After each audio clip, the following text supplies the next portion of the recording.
Pastor, what can happen if I don't make the transition? Listen, turn with me to the book of Numbers. Am I okay on this morning? Yes, turn with me to the book of Numbers, chapter 14, verse 1. You have the Israelites who have experienced the miracle of the parting of the Red Sea because they had been in captivity. They were bound in captivity, servants in Egypt. And God now comes and sets them free, and sets them free by the miracle of the parting of the Red Sea. As Moses stretches out his staff and the Red Sea parts and the people of God walk through. And if you can imagine walking through, seeing the hand of God holding back the waters as you walk through on dry ground. Could you imagine what that must have felt like to see something that miraculous?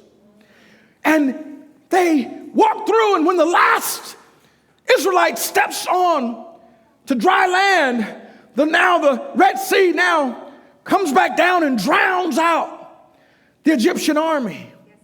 And then God begins to take them on their journey to the promised land. Everybody say transition. They transition from being in bondage to now being free. And now they're free, but with a bondage mentality. So they transition through the wilderness, and God says that I'll be a cloud by day and a pillar of fire by night, because I got to guide you through this transition. I will never leave you, nor will I never forsake you.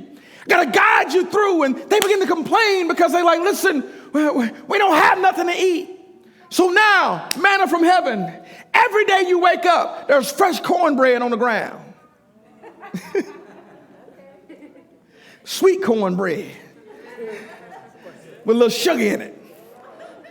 You got muffins on the ground. You wake up, it's like, oh man, this is wonderful. But it wasn't good enough. So they complain like, listen, it sure be good to have some meat. So God says, quail from heaven. So now you got bread and you got meat every day that you're not having to go out and find. God yields it up to you. Then if that wasn't enough, they were complaining. Water bitter. Listen, can I have a little shaker packet in my water to give a little flavor? So God's like, sure, go ahead. So now he made the bitter water sweet. God has done all these things for them. And the transition now begins to divide people, because you have some people that were looking forward while some people were looking backwards. Let me show you. So the people of God had gotten upset with Moses because things weren't going as fast as they want them to go. And you can usually get a group of people to go backwards faster than you can get them to go forward, because backwards is comfortable and forward is uncomfortable because of the fear of the unknown. That's why you're so quick to go back to bad relationships from your past than you ought to being by yourself and waiting for something in the future. It's easy to go back based upon comfort. And so the congregation now comes together. And it says, so all the congregation, everybody, the whole church, men of God, the kids, the youth, everybody. And it says, so all the congregation lifted their voices and cried. And the people wept that night. And all the children of Israel complained against Moses and Aaron. The whole congregation said, listen, if we'd only died in the land of Egypt, or if we'd only died in this wilderness, why has the Lord brought us this land to fall by the sword? Our wives and children should become victims. Where you get that from? Who told you that? So you would rather go back to bondage. You would rather go back to captivity, or you would rather have died in the midst of the transition versus going into what God has called you to.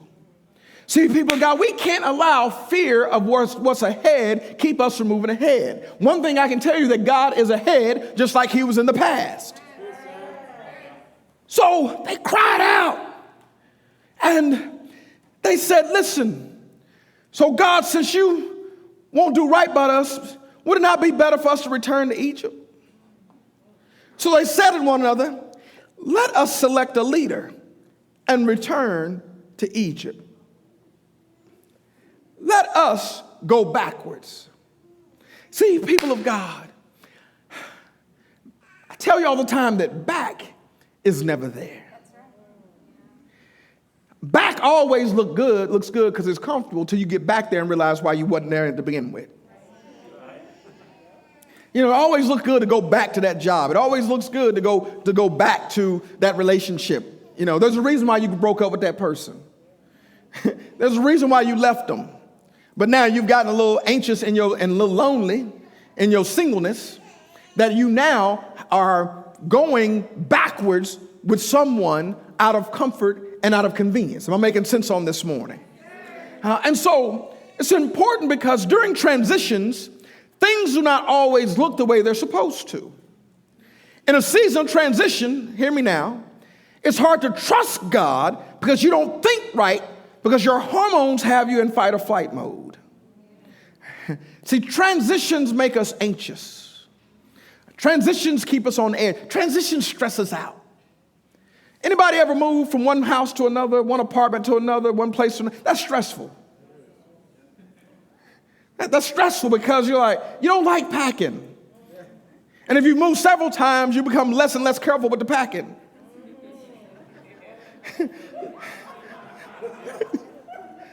Some stuff you just leave it. Just leave it.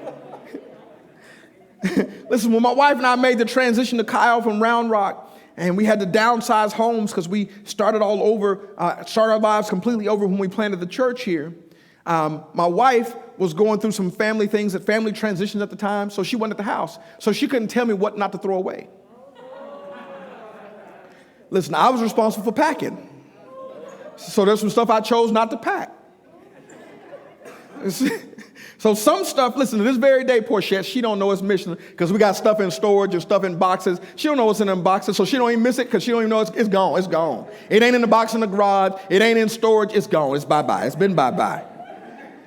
You know, there's a whole lot of stuff. When I was packing, I was like, yeah, I ain't packing that.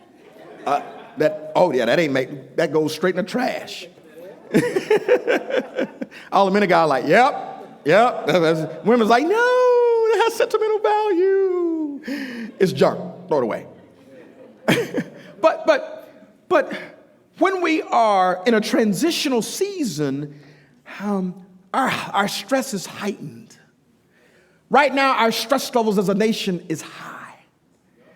Everything is very stressful because of the climate of our country and the nature of things that are going on around us. People are very highly irritable. People are on edge. People are hypersensitive. Whether it's because of social injustice, political unrest, the pandemic, all these things, people are hypersensitive. Listen, you can't even really say hi to anybody because you don't know how they're going to respond. You know, you don't want to make eye contact with these masks on because you don't know if they smile or frown and you don't know their intentions. You know, so it's like,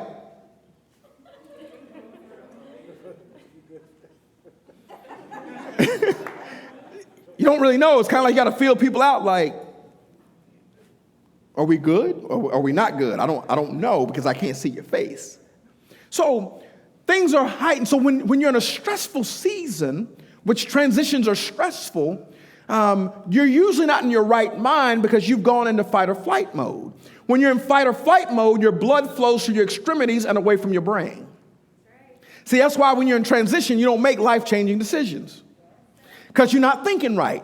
Listen, some of y'all right now are in the midst of trying to figure out how to get out of bad stuff that you've done because you made a decision, a life-changing decision based upon a temporary season because you weren't thinking right because you're in fight or flight mode.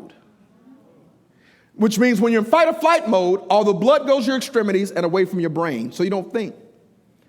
That's why you do dumb stuff when you're mad. You're not thinking.